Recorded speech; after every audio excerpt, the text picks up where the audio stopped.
The most important skill in modern project management is emotional intelligence. Today I will explain you what is it, why it is important for project management, and how can you get some of that. Let's go. I do project management in corporate for many years, and in my career I have met a lot of talented and successful project managers. And all of them, without a single exception, had a well-developed emotional intelligence. But first things first, what is emotional intelligence, or EQ? It is an ability to perceive, use, understand, manage, and handle emotions. If you have a high emotional intelligence, you can recognize your emotions well as emotions of other people. This is a pretty important skill in a modern world in general, especially considering how much time of our lives we spend interacting with other people. But now, why it is important if you do projects? A small disclaimer here.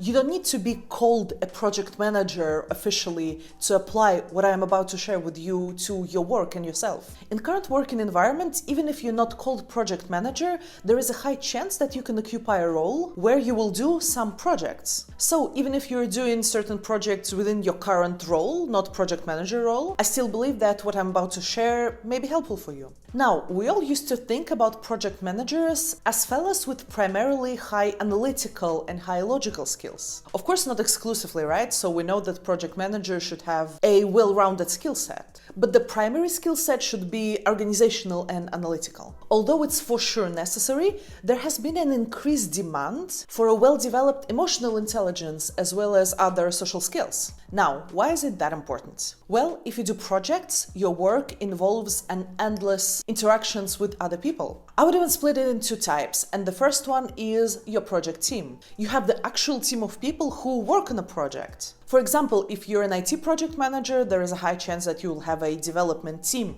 that, for example, creates an application. And the second type is communication with your stakeholders, people who can actually influence your project. And in order to make these interactions with people successful and efficient, we need to deeply understand people we're working with. I will give you an example in the case of the team. If you have a well-developed emotional intelligence, you will be able to see not only the actual result that they provide, but you will be able to actually understand how they're doing. Are they comfortable enough with the work on this project? Is it maybe too much work? Are they borderline burned out? Is there something that prevents them from doing their best work in the project? Without an ability to identify, to spot how people feel, you wouldn't even know that you need to ask all these questions. And there is a high chance that you won't be able to support them if they experience these problems. Now, some obsessively practical person would ask me here, why should I even care? I'm responsible for the project. Why should I even think about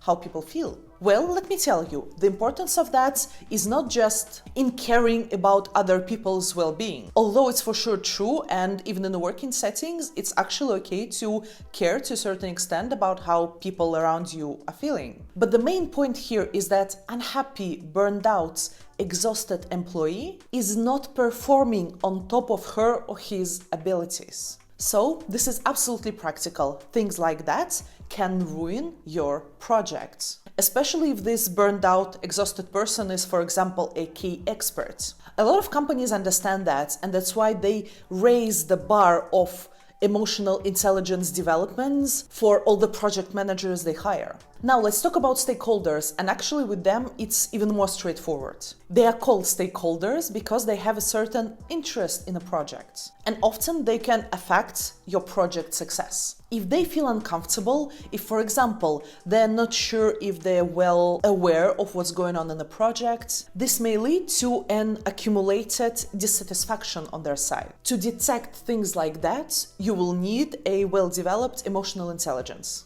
On top of that, I do believe that the ability to show empathy to other people is even more important in post-pandemic reality, when a lot of companies are having hybrid teams. Because now, for many of us, the reality is a lot of people we communicate with in the project, we only meet online. And it's much harder to read emotions online. The connection is weaker online. It's just harder to maintain a relationship compared to an offline, we see each other every day at the office setup. I think this also increases the bar for project managers' emotional intelligence. Now we need not only to organize the work of people who are working in a project, but also, for example, create them a space to socialize. That way, you as a project manager will not only be aware of what's going on in the project, but you will also know if people's work-life balance is reasonable, which, if not taken care of, can be a big risk for a project. Now, good news, you can actually develop your emotional intelligence. Bad news, I wouldn't say it's the easiest thing, but it's possible, and I thought that it would be nice not only to explain you why it is important,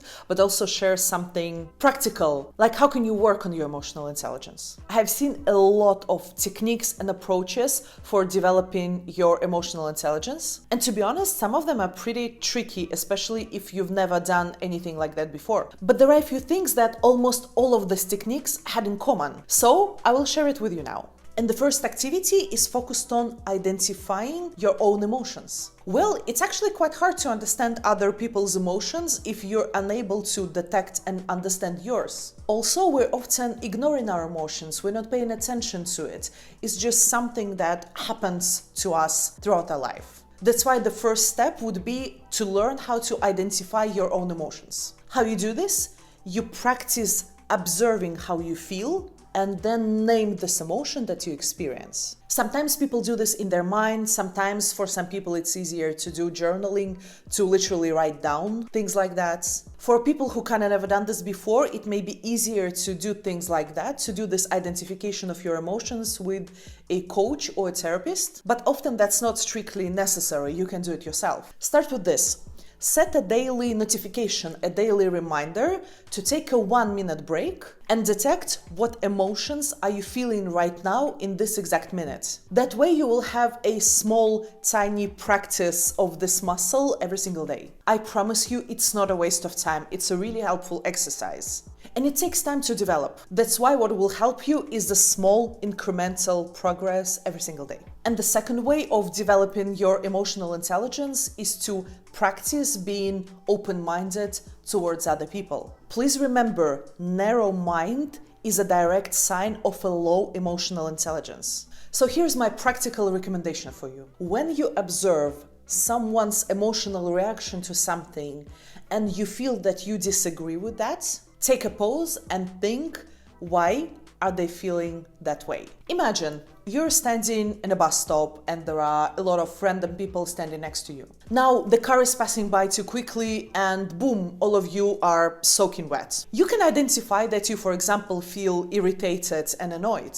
But you look at the person who is standing next to you and you see that this person is, for example, laughing. Now the exercise is when you spot the situations where you and another person are having different emotional reaction to the same event, take a moment and think, why are they feeling that way? Did this person win a lottery in the morning and stupid things like that won't affect his mood? Or maybe, I don't know, he used to play like that when he was young and this whole situation reminded him of his childhood. The most important thing is that you're trying to kind of put yourself in other person's shoes and do this reverse engineering process. Why are they feeling the way they feel? Or if you observe someone's strong emotional reaction, you can also think, how would you react in the same situation? Would you react the same or maybe differently?